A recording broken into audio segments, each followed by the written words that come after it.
I really do not want your work to kill you.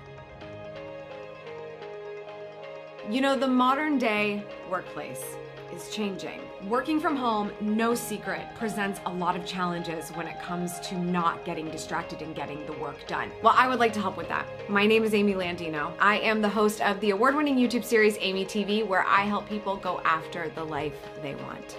I want to talk about those critical success steps that you can take, not just to be able to show up and be more efficient and productive in your work from home life, but also in the other moments of your life. You will be doing your best work. We're going after the lives that we want, and we're making plans to make it happen.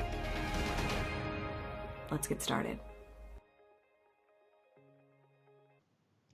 Hello, everyone, and welcome to Creative Live. I am your host, Kenna Klosterman, and I am thrilled to be here today with you to wish you a very good morning and good life. And I'll tell you why we're doing that in a second. So welcome to the live kickoff and premiere day of Amy Landino's brand new class, Work from Home Life Balance, Mastering Your Work from Home Life Balance. Now, Amy Landino is a best-selling author. She is the world's #1 productive lifestyle coach. I'm going to ask her about what productivity lifestyle is.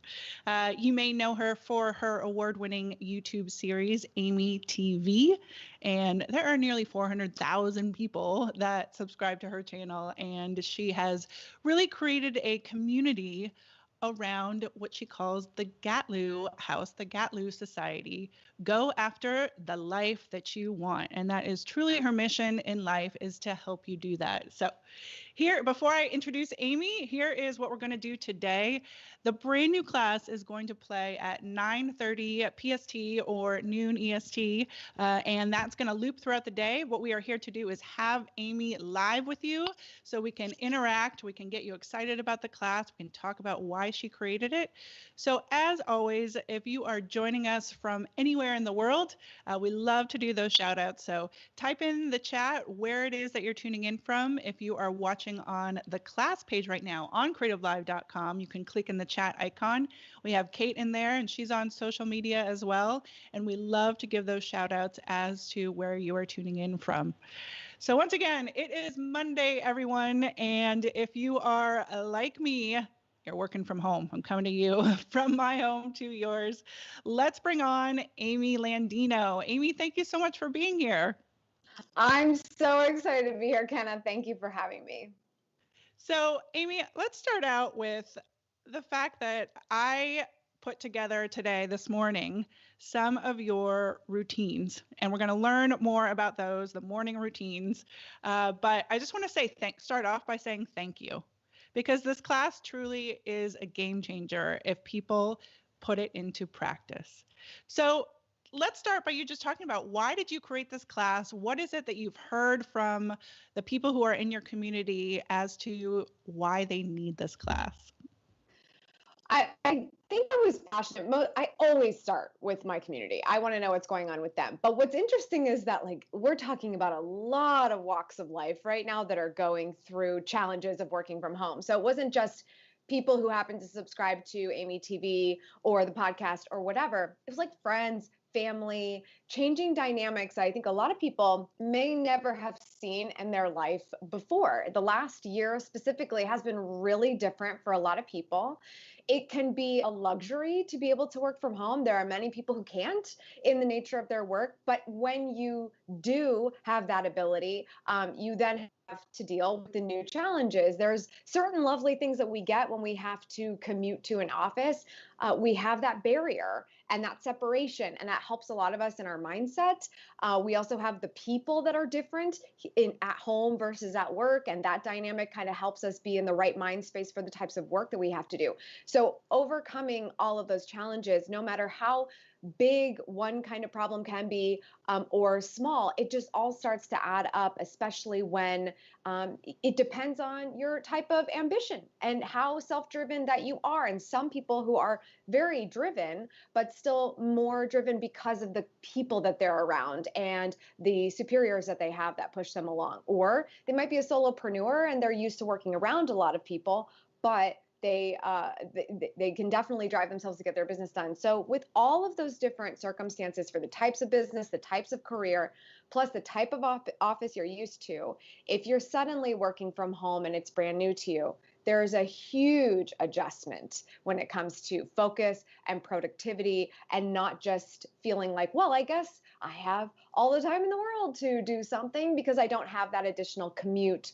or other sort of water cooler talk moments that actually can take away from work, but more often can also encourage you in the workplace as well. So depending on the person, there's different challenges. And I just thought we should really go over all of them, because there could be one that's really big for somebody and the complete opposite for somebody else.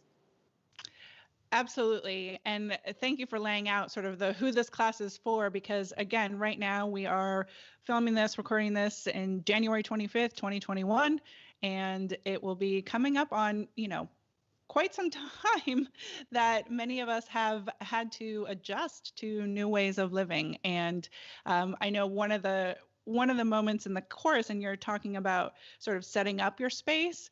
And as you're going through sort of what are the different places in your house that you might be able to do that, I'm a dining room table girl right now.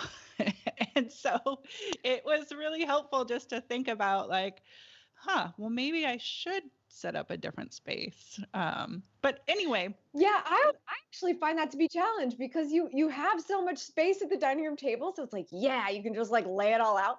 But also you eat there. So like there's constantly like these different things that are going to invade. So I would love to hear how that's going. But yeah, it can be a great option, and it can also have, its challenges like anything else. So yeah, I mean, it is, everybody has their own. And in fact, since we are live, I would love to let people chime in. If you are new to working at home, tell us what your biggest challenge has been. And it's something we can talk about with Amy now, and certainly probably things that she's going to cover in the course. And once again, I'm just going to, if you are tuning in right now, whether it's on CreativeLive social or if it's on the class page, this is our live kickoff. And then we will roll into the pre-recorded class premiere that you'll be able to watch wherever you are in the world on a rolling thing for the first 24 hours. So first, I want to give some shout outs to the people, Amy, who are tuning in. We love to do that. Irene is tuning in from Costa Rica. We have Lorraine in New Brunswick, Canada, Javier in Spain, Nishal from Dublin. We have Kwang, who is in Myanmar, Suzanne in Michigan, Haizan in Brazil, Florida, Monterey, Mexico. Amy, truly all over the world. Awesome. So everybody, cool. Give us the things that you are struggling with the most working from home and balancing life. Because, like I said, they're often connected, and needing to identify those. So, Amy, you wrote a book. Well, you've written 2 books, but the most recent one, Good Morning, Good Life. Tell us about, and it's all about, setting yourself up for your day, setting yourself up for a productive life.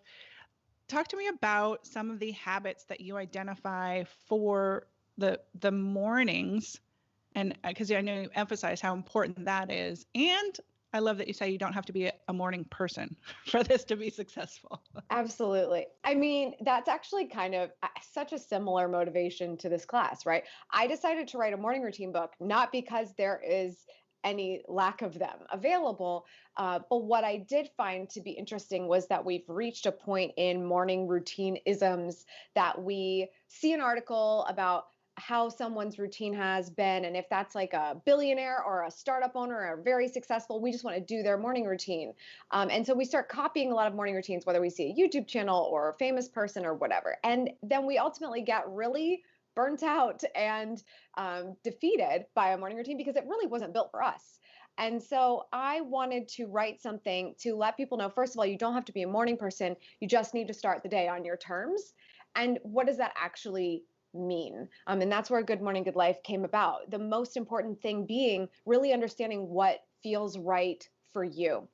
You don't have to wake up at 5 o'clock in the morning if that's not right for you, but are you getting enough time to start the day for yourself first before the rest of the world. And that can be very relative as well, depending on the season of life that you're in and how old your kids are and what type of jobs you have. But can you start the day, even if it's just for 15 or 30 minutes, truly only having to report to yourself and how you feel? That's what I wanted people to start to think about. And so I wanted people to feel like they could make it completely their own, but sometimes that's a little bit paralyzing.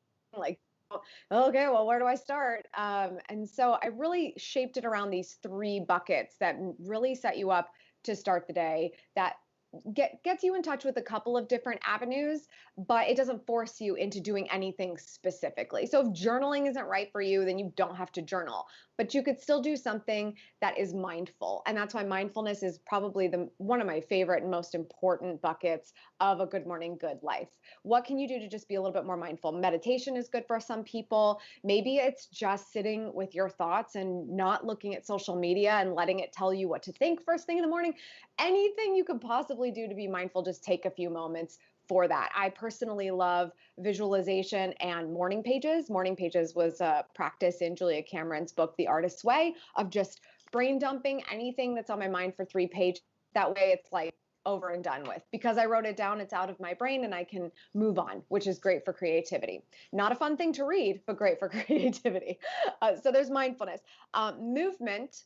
I think this is really not shocking to most people. We hear exercise in the morning gives you a lot of energy. Cool. I don't like to exercise first thing in the morning. I can think of a million other things I'd rather do first thing in the morning.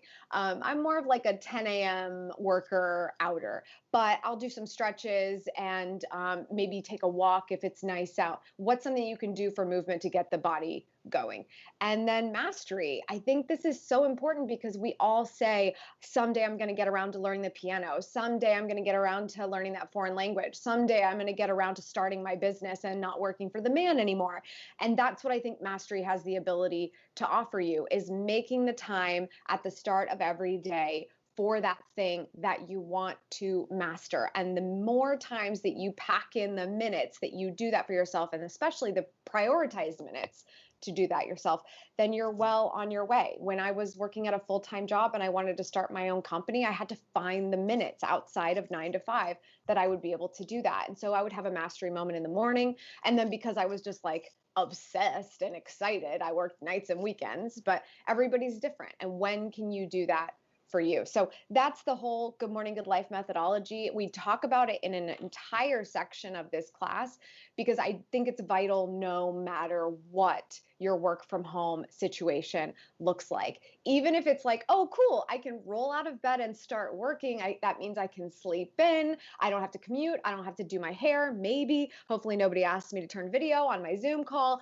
Like, that's all fine and good, but did you really start the day on your terms, or did you just get into work and not even figure out how you feel to start the day? And I think that there's a majorly important moment to identify that with yourself first. There's so much in there, and again, I in taking in the class, because it's one thing to take in the information, and then it's another thing to actually start implementing it and putting it into practice. So with the movement, mindfulness, and mastery, I found the mastery part really interesting because I always think about like, oh, I need to get to the end of my work day to start like doing the things that I want to master or what have you, whether it's a hobby that I'm trying to work on, or something with side business. So to flip that mindset to say, no, I want to prioritize myself and this other thing in the morning. Granted, it might mean I need to get up earlier. Like that shift to be able to give myself that in the morning was really eye-opening for me. So thank you for that. Yeah. Oh, you're so welcome. I think of it this way too. I told you I don't like to work out first thing in the morning, but it Me is neither. key that I do it like 9 or 10, because the later you get through the day for anything, it doesn't matter what it is, you can't expect yourself to have the same energy that you've done all the work to populate at the earlier part of the day. So no, I'm not going to work out at 5 or 6 o'clock either because I'm going to be tired. And I think the same thing goes even for the things we're so passionate about is like, where am I going to get that energy from? If I won't do it to start the day, is it really just going to hit me in a different way after? Maybe not, probably not, or maybe it does, but are you going to chance it? And I think it's the habit building of prioritizing what you care about. In the morning, super bonus points, but it's that habit. Yes, the habits. The habits are hard at first, but right then they become a habit, and that's what leads to productive lifestyle. Tell me about this concept, like productive lifestyle, because when you think about it in a lifestyle, I don't know, it's a mindset shift, and I know you talk about being a mindset shift in the course as well. Yeah, to me, I think that was the easiest way for me to explain like all the things that I do, especially if you go back in my CreativeLive career even, and it's like, well, I was talking about vlogging a few years ago, and now there's this. And if I had to really encapsulate, like really all I'm trying to teach people is that we have such a finite resource, all of us, and the same amount of it, and it's time. And it's really easy to say, I think I'll just wait. I'll just wait. It's not the right time. I haven't been given permission. And for me, anything I've ever wanted, and I still want lots of things, and I don't need all of those things, but I can want things and I can need things, and I want to go after the life that I want. Anytime I've really, really wanted something, it was about starting to answer the first questions, like, well, how do I start? What are the beginning steps? And then it just comes down to reverse engineering the time. Because if it's something that you care a lot about and I want to help you get there, or something I care a lot about and I want to do it, it's just about when and where and how do we make it happen. And so I don't think, first of all, that productive lifestyle has anything to do with you have to be doing something all the time. I think it's also respecting the breaks, and we talk about that in the class. It's respecting the fact that you can't be go, go, go all the time. You can't be super busy all the time and be productive. As a matter of fact, I would consider the word busy to be a cop-out, because who cares if you're busy? Like, everyone's busy. I'm very busy. I haven't gotten to the bottom of my Instagram feed yet. Like, there's always something to do. And that can also paralyze us from being productive in focusing on the one or two things that actually matter to us, or maybe three. If it's like, I got to make money at my job, I have to take care of my family, but I really, really, really want to do this other thing. There's got to be a balancing act there. And so being productive means respecting that balance and knowing you're never going to strike it perfectly at any point. And having a productive lifestyle means you sleep enough and you take breaks and you start the day doing nothing, hopefully. Like, just be there for you. I think it's important. Well, there are a couple things that strike me. First of all, I had written down in my notes, busy is a cop-out word, because that did hit me, because again, back to the mindset, like the way that you talk about the power of choice as well, and the power of prioritization, going back to, busy, like we all have the same amount of time in the day. And if you look at it, if you put that in the power of somebody else's hands versus the way you talk about being at choice with it, again, that is a shift. I want to, you talk in the class, and this again struck me. It's in the beginning, and you said, when I could no longer unknow that the moments passing were a non-renewable resource, it moved me, and I want you to feel moved as well. So was there like a moment where you like actually you had a moment where you realized that time is a non-renewable resource? I think it was probably a culmination of moments. I think first, to start, when you first work for yourself, or I should put it this way, when you first start working from home or working, location independently, it's really exciting. You're like, oh, I think I'll go to the coffee shop and spend the whole day there and just be really like emo and amazing and do my writing. And you start thinking you have all this time. But I think it's Parkinson's law that says, like, whatever amount of time you give something, you're going to fill it up. And then suddenly, even though you felt before like you had no time to focus on your thing, and for me it was, okay, outside of my full-time job, I really don't have a lot of time. But now that I've left that full-time job, I have all the time in the world. But for whatever reason, it just starts to slip away. And certain things that don't matter to me are taking up too much time. And then I'm trying to ask myself, well, if these don't matter to me, why are they taking up my time? Well, that's the power of saying no. So rather than being busy, I could be less busy and just do less of what I don't want to do.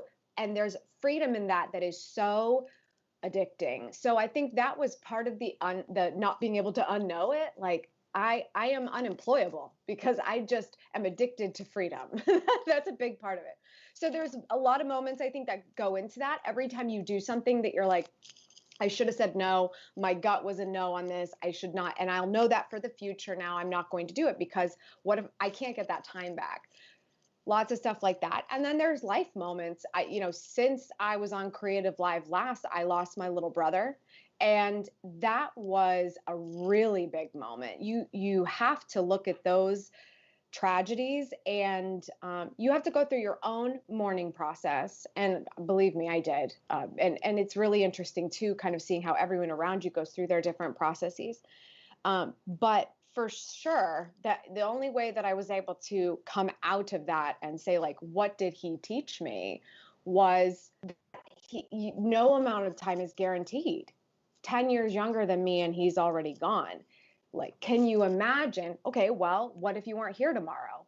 Can you say the day before that you did your very best to show up to your greatest ability, doing some things that you cared about, talking to the people that you love, doing your job to the best of your ability, even if it's not the right place for you right now, just that's okay. You did your best and you're working toward where you'd like to go next. Can you say that that's the case? And I think that's a really hard thing to unknow. So that's probably been the biggest influence on me for the last couple of years.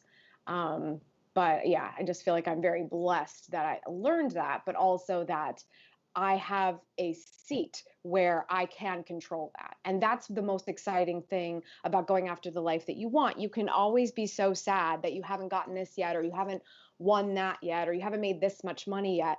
But if you look back and say, well, what are all the things I've done up to this point to get me closer? That was a big realization for sure. Well, first of all, I'm very sorry for your loss, and I mean that those are the moments, the unexpected moments that do make you realize, wake up. And I've had some of those intense moments in my life, and that is when I have shifted sort of the direction, and I think everybody can relate to that. And I find it interesting that you can, like, having this term of you can't unknow something, is, it is, those are the sort of the life shifts.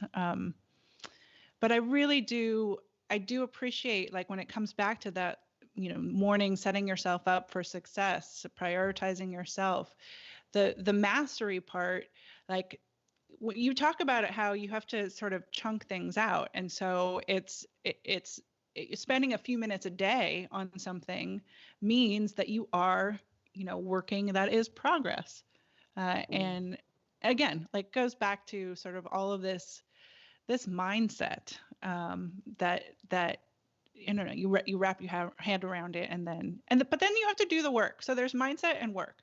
So can you talk to us about when people own the class, they have access to the bonus materials that they can then put stuff into work. So talk to me about sort of what are the things that you're going to have people work on for themselves.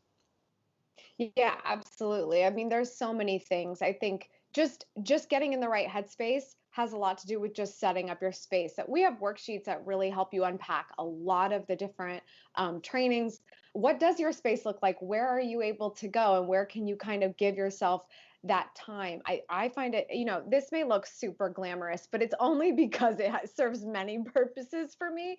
But I can tell you right now that this desk has one purpose, and it is work. So if I'm filming, or if I'm working, or if I'm doing an interview, or if I'm writing something for work, it's all happening at this desk.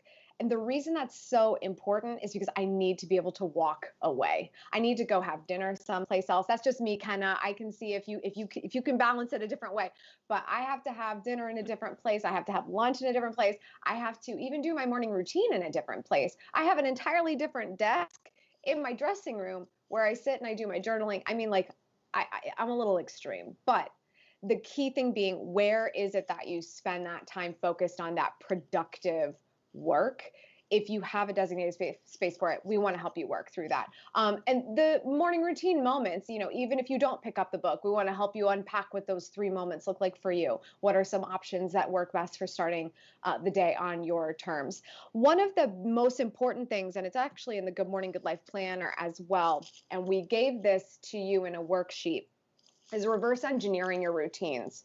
So like I said, you don't have to wake up at 5 a.m., but what time do you need to wake up? Well, you wouldn't know that unless you know what time you have to go to sleep. And you wouldn't know that time unless you know what time you actually have to be in bed and how much time are you going to sleep. So this is all just a reverse engineering of, okay, well, what is realistic for your life and the way that you want to do things, not just choosing an arbitrary time to go to bed and an arbitrary time to wake up. Getting the right amount of sleep, waking up when you can have that time on your terms, but only after you've had that amount of sleep, and then therefore, okay, well, I'm going to get in bed and start reading a book so that I fall asleep whenever I'm reading, no matter how much I love the book. I'm going to get in bed. I'm going to be reading a book by this time, so I'll fall asleep within 30 minutes. We all have our different struggles with sleep. How much do we need? Maybe people have different sleep disorders. I'm not going to speak to that. I think everybody knows themselves individually, but there's always something more that we can do if we have trouble falling asleep. If nothing else, make that phone sleep in another room and call it a day at a certain time and fall asleep. So reverse engineering that, I think, helps a lot of people. What does this timing look like? If you know what time you wake up and you know what time you have to report to work, which hopefully is just walking into a specific room, opening up your laptop and diving in, which is great because there's no commute time. Look at all that time in between and how can you unpack your movement, mindfulness, and mastery. So I really love sharing that diagram of, okay, let's walk this back. Let's see how we can schedule this out.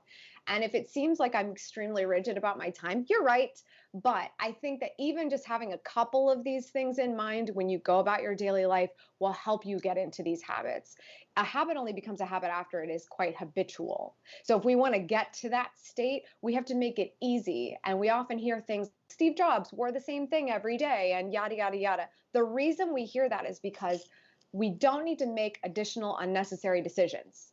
If we can take a few of them out, like what time is bed, what time do I wake up, what do I do when I wake up, and what time do I report for work, and what am I going to wear? When you take some of these unnecessary decisions out of the equation, life gets easier to build habits. The other things that are more important, like what are you going to do with your life, and what are you going to write about today, and how are you going to help people, and how are you going to solve problems? That's what we want to save our brain space for. So those are all the reasons why I love the reverse engineering diagram. But there's so many other strategies, and we give you a lot of templates to work with for you to figure out what is right for you, because the entire class is meant to be customizable to your location independent work from home life balance situation. Woo! Well, I am ready, Amy. And for everybody tuning in, again, the class itself, this is our live portion. The class itself is about to start. So whether you are watching on Facebook, Twitter, YouTube, head over to the course page. There's a link in the description for wherever you're watching. And if you are on the course page itself, you can simply refresh. It's going to go live at 9:30, just in a couple of minutes. But before then, before we totally wrap, Amy, where can people find you, follow you, get more about information about Good Morning, Good Life, about all of the things, Amy TV? Tell us all of it. Thank you so much for having me, Kenna. It has been such a pleasure to come back and work with CreativeLive again. I just love you guys, and you treated me like a queen in my first class. Like, this is just so fun for me. So thank you for having me. If you just search for Amy Landino on Google, you'll find pretty much anything you can imagine, including Amy TV on YouTube, Detail Therapy, the podcast. But if you just type GATLUW.com, you'll find all of our resources. That stands for Go After the Life You Want.com. That's the blog. Everything that we've got to offer, from all the content to the downloadables, joining our email list, and details about me if you are just meeting me for the first time, you can find there. All right, let's go after the life we want, everyone. That's a wrap. We will see you next time here on Creative Live.